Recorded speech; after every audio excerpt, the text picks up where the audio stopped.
Martin Celebrity Roast, honoring the man of the hour, Mr. Bob Hope, with tonight's guests, Flip Wilson, Jimmy Stewart, Howard Cosell, Jack Benny, General Omar Bradley, Phyllis Diller, Milton Berle, Neil Armstrong, Rich Little, Ginger Rogers, Reverend Billy Graham, Johnny Bench, Foster Brooks, Governor Ronald Reagan, Nipsey Russell, Don Rickles, Sugar Ray Robinson, Mark Spitz, Zsa Zsa Gabor, John Wayne on location, Secretary of State Henry Kissinger, and your roastmaster, Dean Martin. And tonight's very special man of the hour, Bob Hope.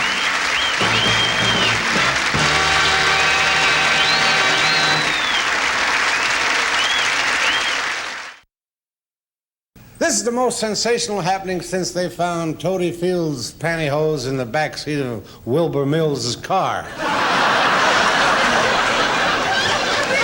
Bob was born in Eltham, England, one of 7 brothers, and oddly enough, there are similarities in our birth data or data. Either one. Bob was the 5th son of a stonemason, and I was the stone son of a white mason with a 5th.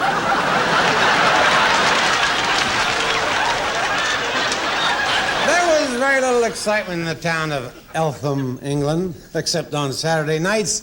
That's when the townspeople sat around and waited for their polygrip to harden.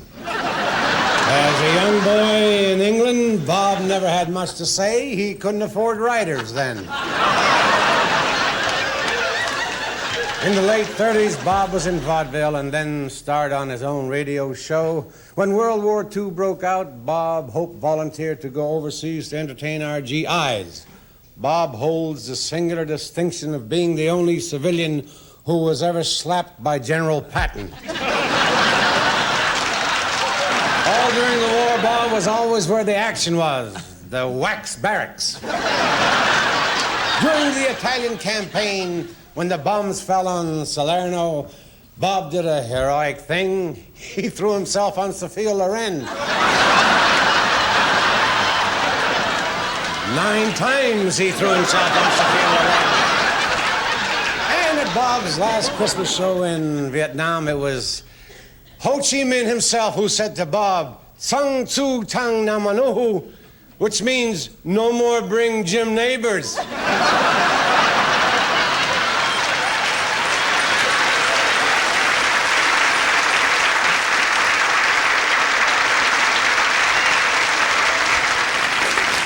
And now I'd like to introduce Flip Wilson, who is also known to millions of Americans as Geraldine. But like most overnight successes, Flip worked many years to achieve stardom. There was a time when he would put on the same blonde wig, miniskirt, and high heels, and no one would recognize him except for a couple of psychiatrists and a handful of Vice Squad officers. Ladies and gentlemen, here she is, Flip Wilson.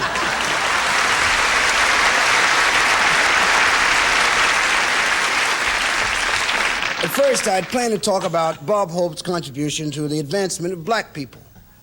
So I did a little research. And I found out that, Bob, you've stiffed us. Then I remember there was one area where he must have come across with a little bread for the brothers. I said, there had to be this one area. I mean, this had to be a lock for us. So I checked it out. Nothing. Found out he washes his own car. So my subject tonight will be golf. At least we have that in common, Bob. I play the game, too. I don't have to tell you what my handicap is. You told me when I tried to join your club.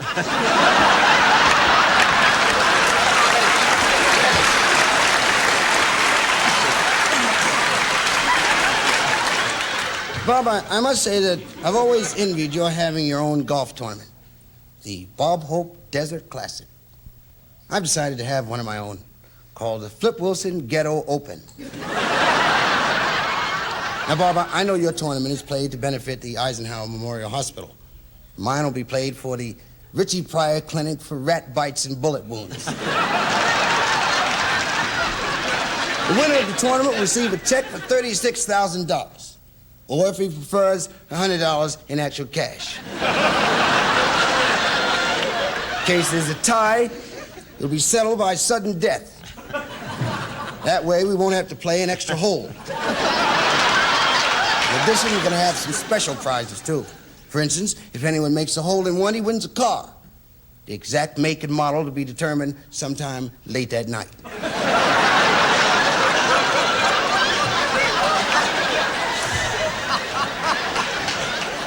And just like you have celebrities at your tournament, we're going to have our own group. You had Billy Graham, we're going to have Reverend Ike. You had Dinah Shore, we're going to have Moms Mabley. You had Spiro Agnew, we're going to have Spiro Agnew.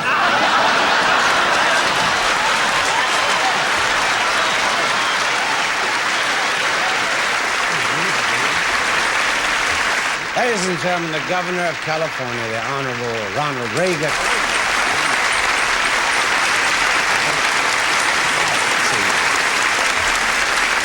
Thank you. Thank you, Dean. I was a little surprised when I was asked to be here tonight to honor Bob Hope. Well, surprised isn't exactly the right word. Annoyed. I've got a lot of important decisions to make in the next several weeks. Like, do I go with Beacons or stick with U-Haul?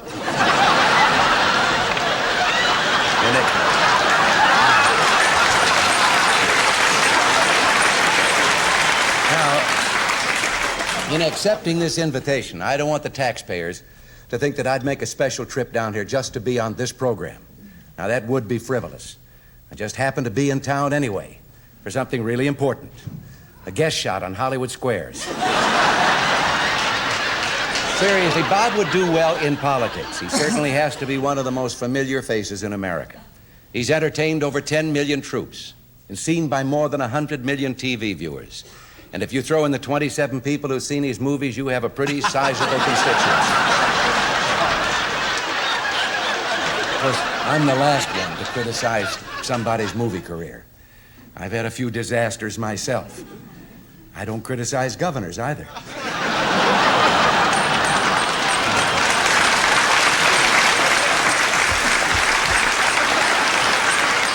Bob Hope is a man of remarkable accomplishments. He's been America's most favored comedian at a time when America was in her most bewildered state of mind. He's entertained 6 presidents. He's performed for 12.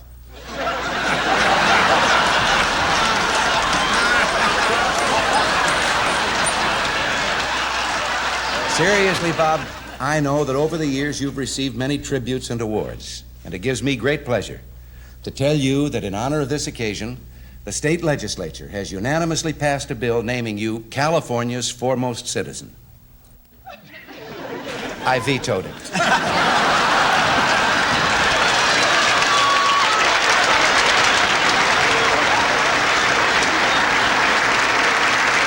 Our next guest is America's favorite Western hero, John Wayne. When Duke first rode into California, all he carried was a gun and a snakebite kit, in case he was bitten by Don Rickles. And now Duke's up in Oregon filming his new movie.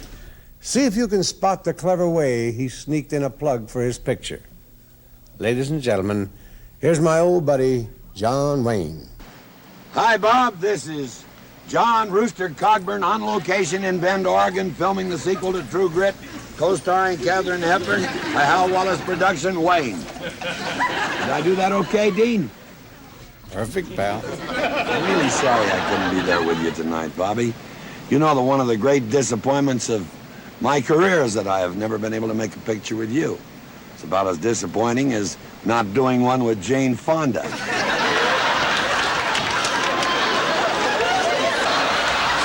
I gotta go now, Bob. My big scene is coming up. We have got a little problem. Hepburn thinks it's her big scene. See you, friend. Have a good roast. Bob Hope has one of the most hectic schedules in the world. A typical week may find him in a dozen cities, 10 different countries. The responsibility of flying him to all of his commitments, such as the roast tonight, rests on the shoulders of one person. Ladies and gentlemen, please welcome the man who has been Bob Hope's personal pilot for the last 32 years, Captain Foster Brooks.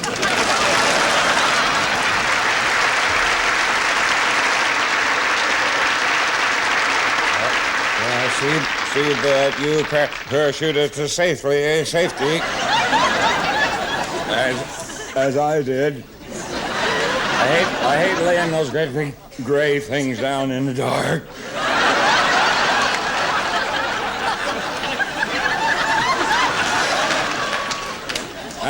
As the steward for Alitalia just told you, and boob hops hop boo boo.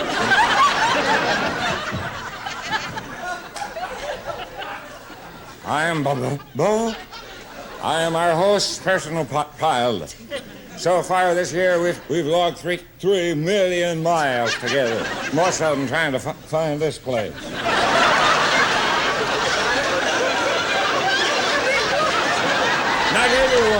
Not everyone is qualified to perform a task as demanding as the one I have chosen to make my life work. It requires a man with razor-sharp reflexes, a man with complete control of his senses, a man who's able to execute split-second decisions, knowing that the slightest error in judgment could mean the demise of one of the most revered and best-loved citizens on Earth. I think I'm going to throw up.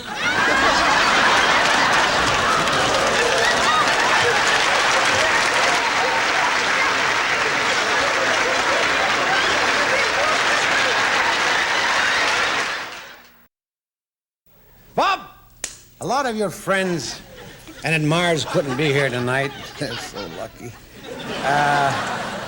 So they sent you some wires. I'm going to read. This first one says, "Dear Mr. Hope, you probably won't remember me, but you said many, many years ago that when you made it big in show business, you'd come back and get me. I'm still here in Cleveland, your wife, Dolores." I think you'll be very grateful for this last one. It says, "Dear Bob, I've been trying to get your attention for some time, but you've been too preoccupied. I feel this is important enough to send a telegram. Your fly is open, signed Jimmy Stewart."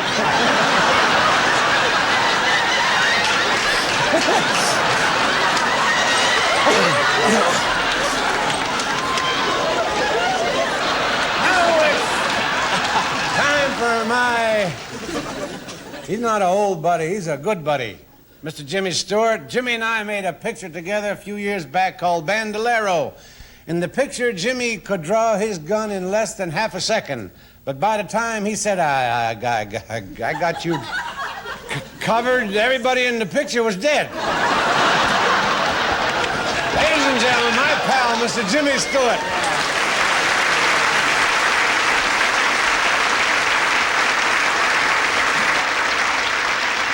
I was just thinking, making outdoor pictures like Bandolero must do you good. You know, you always had a kind of a healthy glow. As I remember, you had a glow on all during the picture. There was one scene in that picture that I think I liked you best of all in, and that was the fight in the saloon. And there you got knocked down a flight of stairs, you crashed into a table, you tossed over a bar, you're thrown out of a window, and you never spilled a drop. I'm here tonight to salute Bob Hope, a man who knows the secret about how to make people laugh. And the one thing you can say about Bob, he sure knows how to keep a secret. You know, as a matter of fact, I was in a picture with Bob one time. It never reached the theaters, It was Bob's first dramatic role and his last one. But Bob played a sheriff. And in the big scene, he'd just been shot, see? And I was kneeling in the street beside him with cradling his head in my hands. And they'd written this marvelous death speech for him. And I remember Bob looking up at me, and he had a sort of a dramatic cough that he'd worked up. And his face was all twisted in pain, and he began his dying speech, and he said, "This is Bob. It's good to be shot in Tucson, Hope."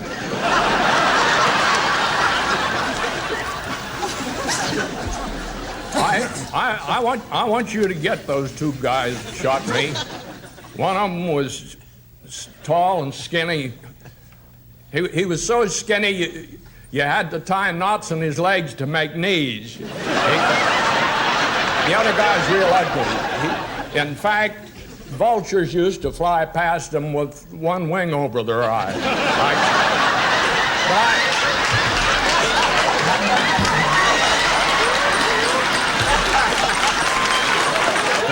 Things are getting dark, partner.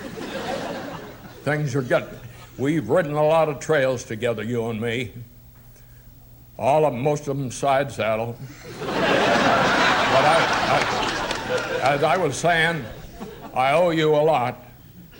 I owe you a lot, partner. So, thanks for the memory.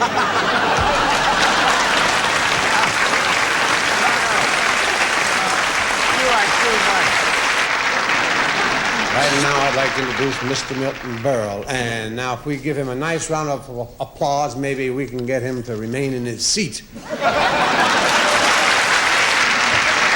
the way, Milton's new autobiography is out, and it should be a bestseller. It has sex, violence, depravity, and obscenity, all handled with exquisite taste and dignity. Ladies and gentlemen, Mr. Milton Berle. Ladies and gentlemen, I am very, very happy to be here tonight to honor my good friend Bob Hope. He and I go back a long time, back to the days when hot pants was a condition. In 1938, Bob Hope became a big movie star. He made Paramount Studios what it is today, an empty lot next to a cemetery.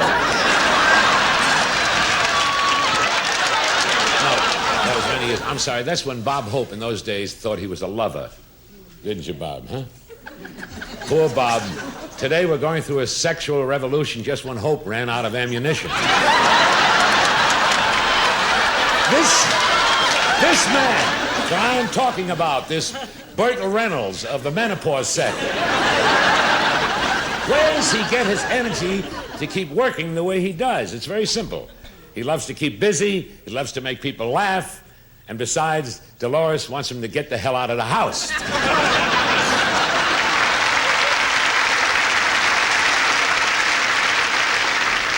Our next guest is Billy Graham, a man known all over the world, and he and Bob Hope have been friends for a quarter of a century. I count Billy Graham among my friends, too, even though the first time I shook hands with him, one half of me went sober. It is now my pleasure to introduce the Reverend Billy Graham.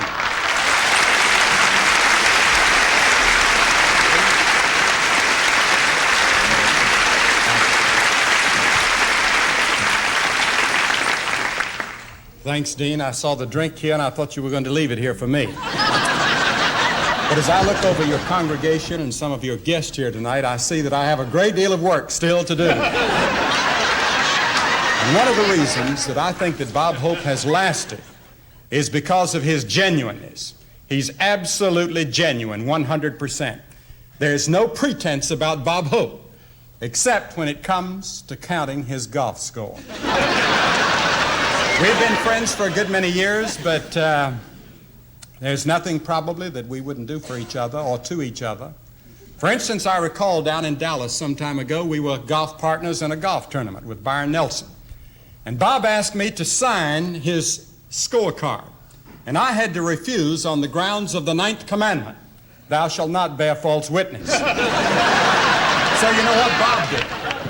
Bob signed my name to the scorecard on the grounds that there's no commandment that says thou shalt not commit forgery. God bless you. Thank you, Joe. Ladies and gentlemen, the multi-pounder Rich Little.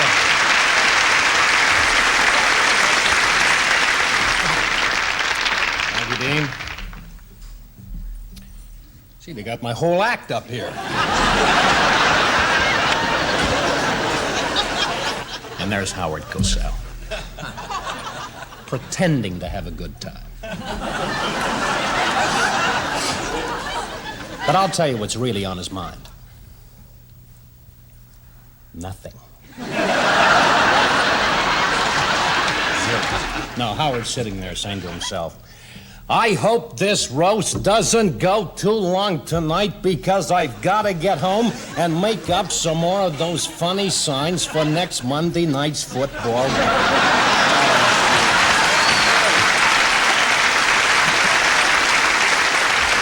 Jimmy Stewart, you know what he's thinking? Now remember, it's Bob Hope, Bob Hope, Bob. Now, when you get up there, remember it's Bob Hope.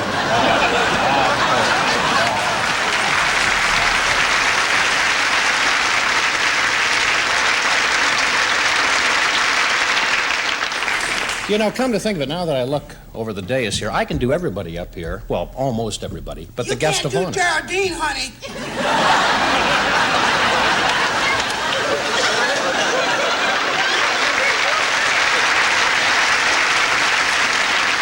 Yes, I can. You shut your mouth. The only person in the world that can do me is Killer, honey.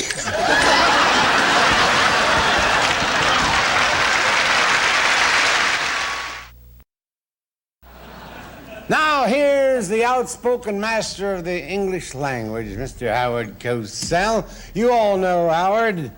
He's delivered so many big words, he has stretch marks on his mouth.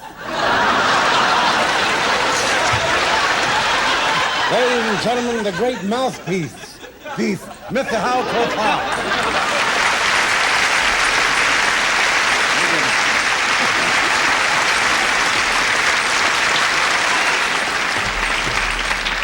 You know, my good friend, it's a specious honor to be introduced by an artist like yourself, who has made, ladies and gentlemen, such staggering contributions to American music.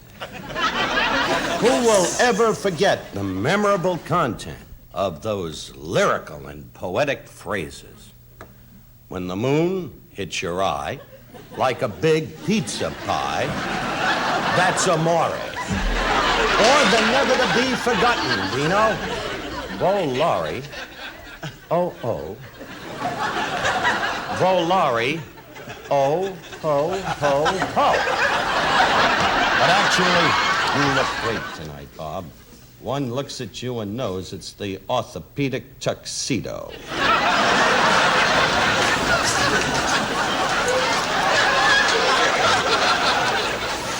I wager the thing Bob Hope is best noted for, Dino, unlike yourself, is entertaining the serviceman. He's discontinued the trips. He still can't get out of the habit. This Christmas, ladies and gentlemen, Robert Hope is going to Mattel Toys to entertain the G.I. Joe doll. We'll all be there.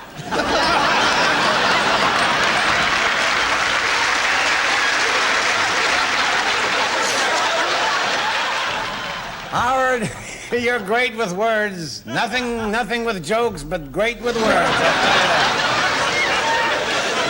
Ladies and gentlemen, the Sunshine Boy, Mr. Jack Benny.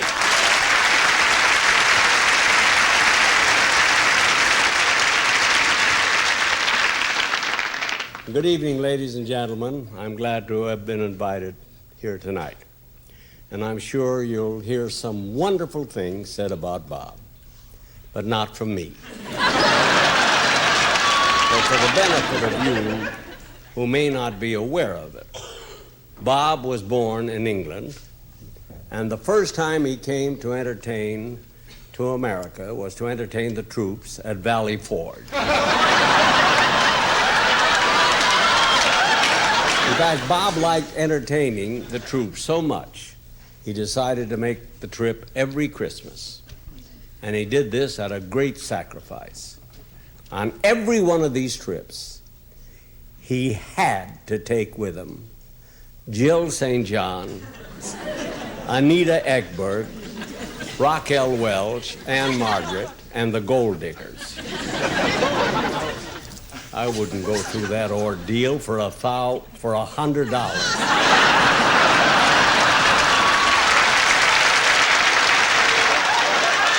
Now, almost every TV comedian, of course, uses cue cards. But Bob's the only one I know who uses them at house parties.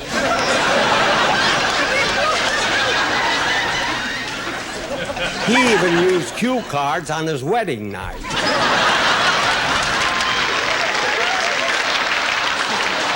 Can you imagine a man not knowing what to say on his wedding night?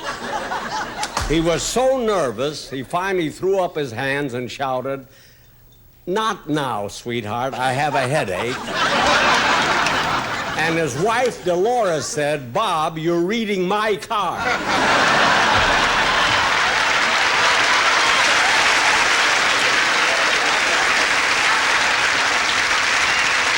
Make fun of Zsa Zsa Gabor and her marriages. I don't know why. She's only had 5 husbands and 4 of them were her own.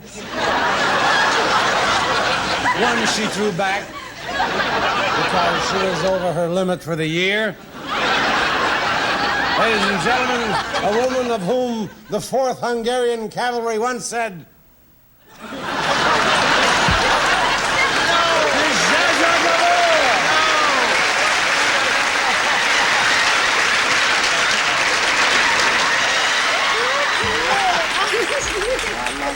Well, Bob has his way of entertaining the troops, and I have mine. Darling, you have said such terrible things about me. Am I glad I never married you? Dear, sweet Bob, you always have a soft spot in my heart. That's why I never married you. Even though Mama says, how can a man with $300 million not be sexy? But somehow you manage it.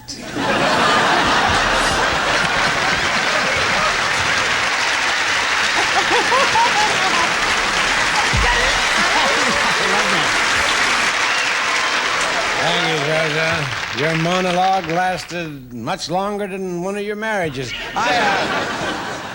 Ladies and gentlemen, Mr. Nipsey Russell.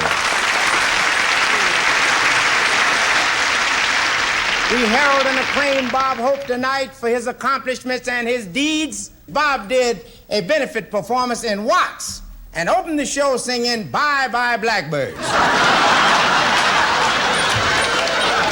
Followed by Me and My Shadow. Followed by a mysterious fire in his house.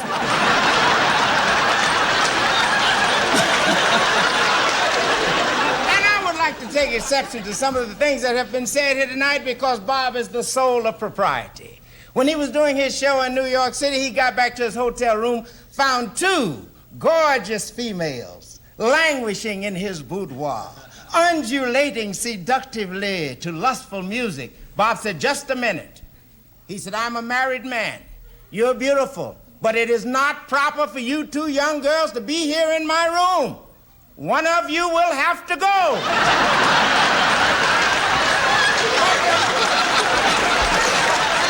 Tonight I rubbed elbows with the governor of California.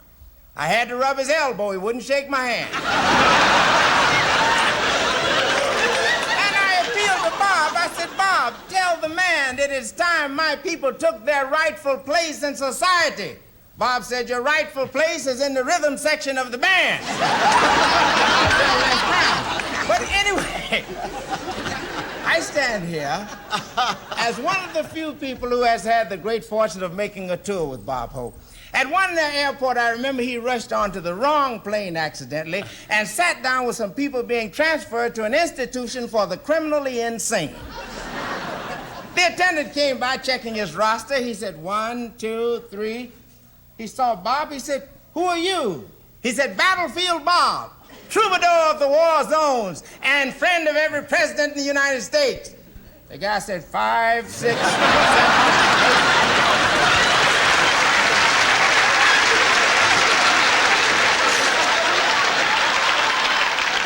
Let me say that. Yeah. Nipsey is funny, I admit that, but let me tell you, uptown we got niggas like better than him who ain't working.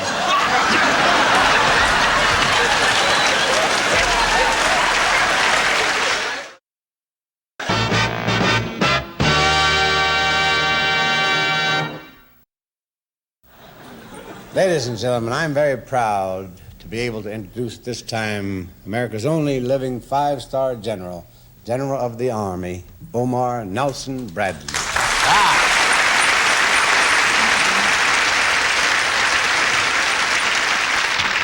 It was during World War II that I first met old Ski Nose here. I cannot deny Bob's great courage. Time after time, while flying to do a show, his plane was shot at, occasionally by the enemy.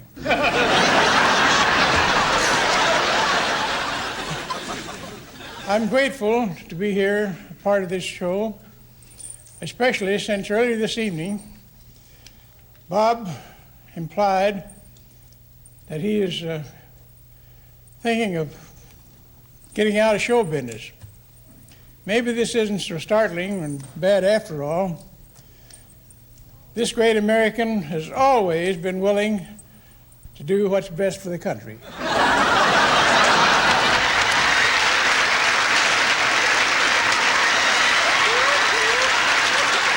Ladies and gentlemen, the $6 million man, Phyllis Diller.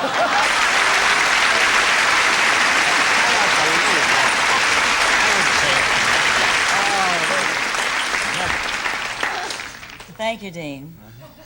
Dean, you are a beautiful hunk of man. And if General Bradley orders me to attack, you're first. I can't tell you how happy I am to be here because I owe a lot to Bob Hope. It was Bob Hope who made it possible for me to have my facelift. He sold my old nose to Carl Malden.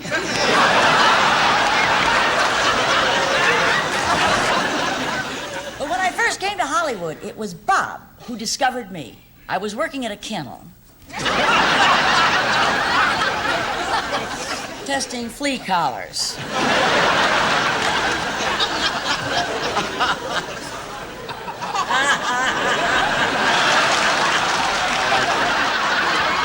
Next thing I knew, I was co-starring in a movie with Bob. What a lover. He really knows how to kiss a girl. I haven't seen movement like that with lips since I gave my dog a sticky Tootsie Roll.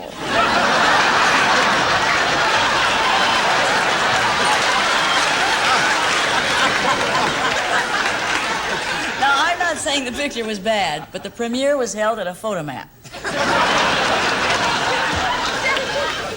Bob, darling, you made me what I am today.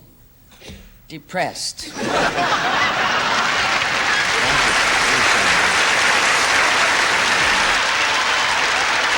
me ask Bob if there was anyone special he'd like to appear on tonight's roast. He said he'd always wanted to meet Howard Hughes. I said, gee, Bob, you might as well ask for the man in the moon. So he did, and we got him. Mr. Neil Armstrong.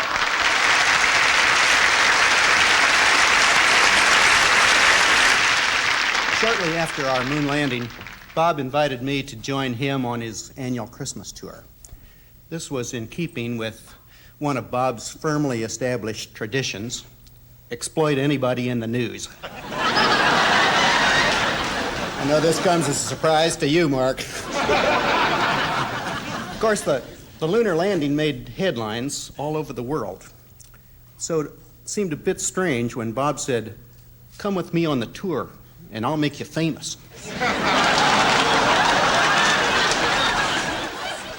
Bob, just to show you that there's no hard feelings, I arranged a special treat for you. You often told me how you'd like to have a ride on a rocket, so I've fixed it for you. Your rocket is waiting on the rim of the Snake River Canyon. Have a great ride, Bob.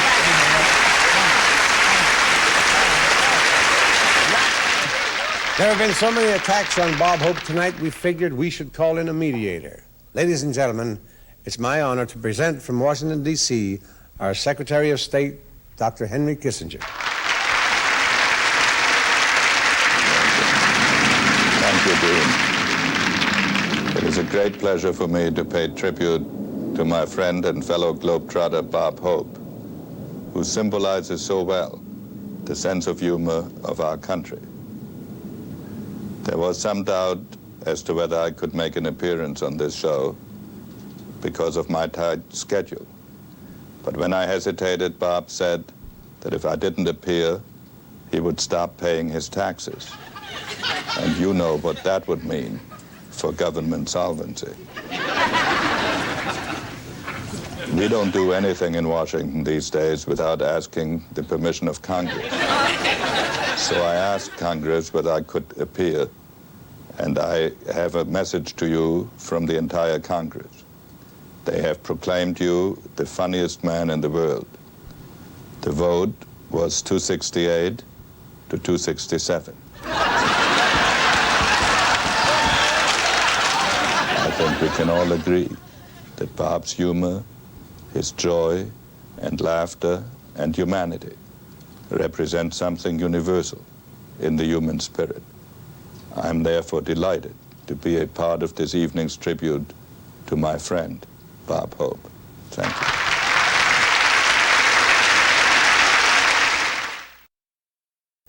And now it's time to introduce the master of the insult, the only man who holds a black belt for hatred. Evel Knievel's next jump is his mouth.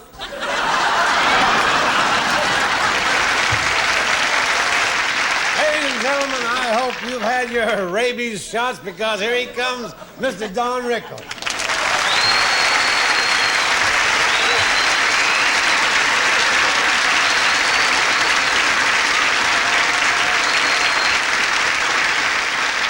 Dean, I thank you for your wonderful introduction.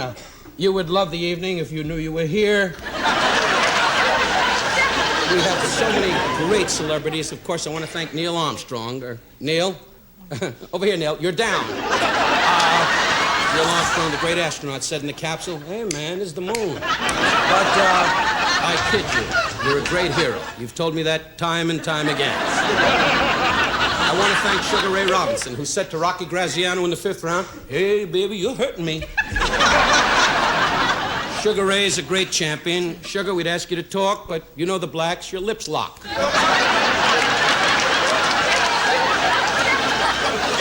There's no booing, there's no booing. If there's another outburst, we're going to let Bob Hope get up and do his jokes. We kid about great stars such as you, Bob. Why? Because you're old and washed up. But I tell you this. Is he laughing, Dean? Take a look. See if Bob's laughing. If he ain't laughing, show him a picture of Jack. I'll tell you this. I kid Jack Benny, a great star, God bless him. Milton Berle, great people. This is wonderful being here at the home. And I say this from my heart. No, it's a joke. It's a joke. It's a joke. Bob, it's a joke. I take it back. I say it's a joke. It takes many years to be a great comedian. Sure does, and you ain't reached that year yet.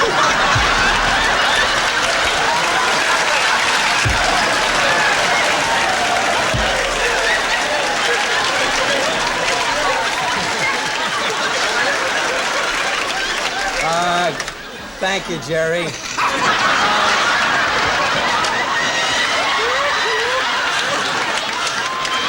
laughing.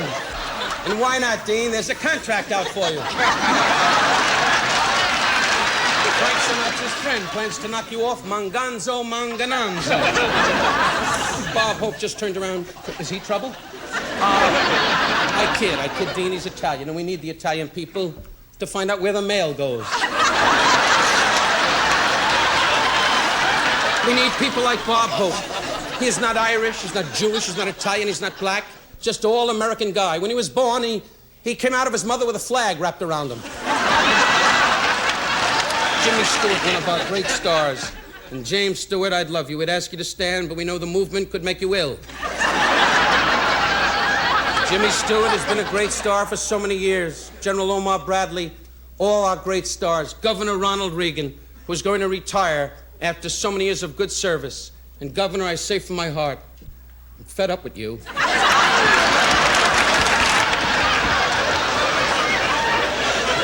And so to all of you. And Billy Graham, bless you, Billy. I mean that from my heart. You've helped me to walk again. And I know this from my heart. I've always walked, but Billy helped me to walk faster. And as Billy Graham and Marjo always said, if Bob Hope knew that there is one light in life, let the life know. Hallelujah, brother, let him know it.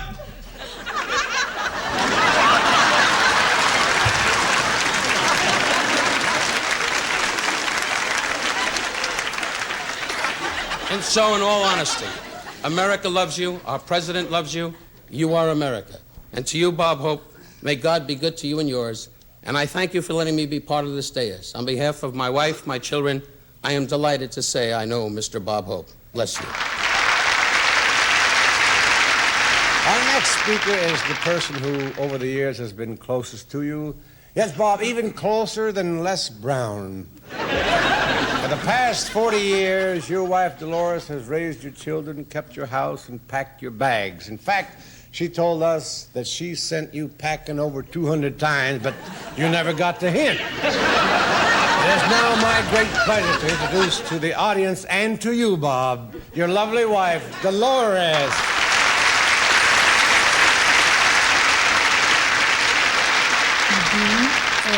It was really, however, very difficult to sit back and sit quietly while all these things were being said about Bob, these insults and ridicules. Many times I felt like jumping to my feet and shouting, "Hear, hear."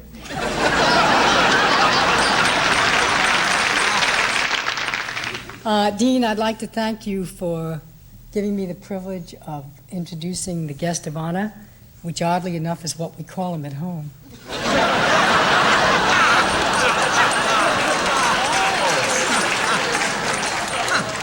And so, ladies and gentlemen, here's that moment we've all been dreading.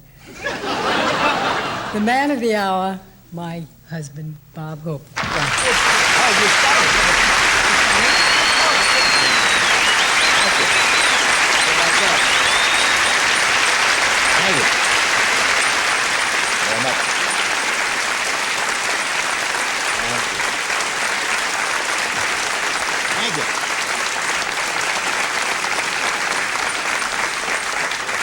Thank you very much. I wish she'd get steady work.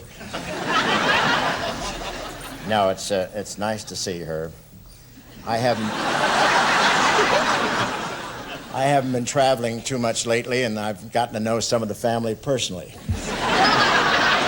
It's nice to be here, Dean, and I wanted to tell you that I'm happy that NBC renewed your liquor license for another year. Don't you love the way Dean reads cue cards? If he doesn't like the joke, he breathes on it and erases it. Now, it was nice of Flip to show up.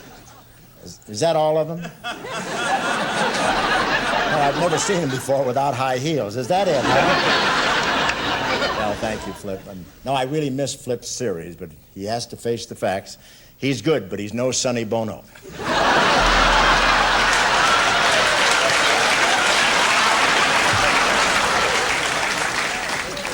And I do want to thank Governor Reagan for his kind words. Incidentally, the governor has no presidential aspirations. In fact, he just made a tour of 43 states just to tell him he's not running for anything. And Milton Berle's here. Milton's the first comic to ever be impeached. And Johnny Bench, the greatest catcher of all time. You ever see him behind the plate? He wears more padding than Phyllis Diller.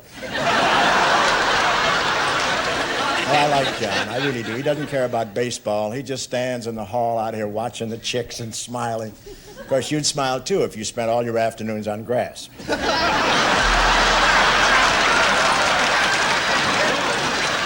And I really enjoyed Phyllis Diller, the girl who inspired that great movie, Psycho. I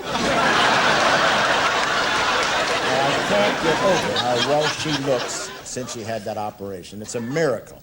It was over a year ago, and the stitches on the right are still holding.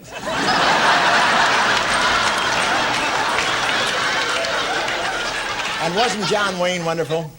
In his next sequel to True Grit, John is really giving us a thrill. He's wearing the patch over his mouth. And Sugar Ray is one of my great, great favorites. Everyone knows about the great job you're doing, Sugar, with your youth foundation, football, baseball, boxing, basketball. You taught those kids how to bet on all of them. And Ginger Rogers, the last time I worked with Ginger was on a Christmas trip to Alaska. She not only stole the show, but she replaced 2 electric blankets. And thank you, Billy Graham. Star of radio, television, and heaven. And I didn't expect to see General Jimmy Stewart here. As usual, Jimmy's a man of few words and even fewer laughs. Now, Jimmy had me over to his house last week, and what a thrilling evening. He showed slides of his last trip to Fresno.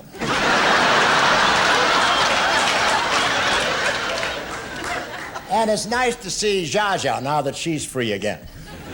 Oh, I'm sorry, I should have said divorced. She's never been free.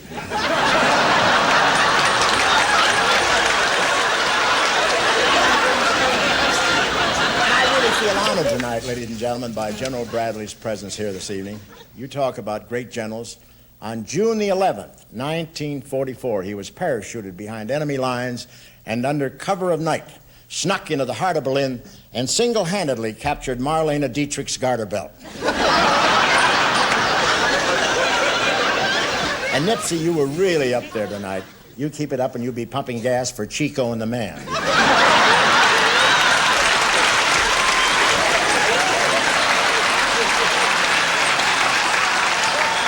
And Don Rickles got some news today. He was made poster boy for Tidy Bowl.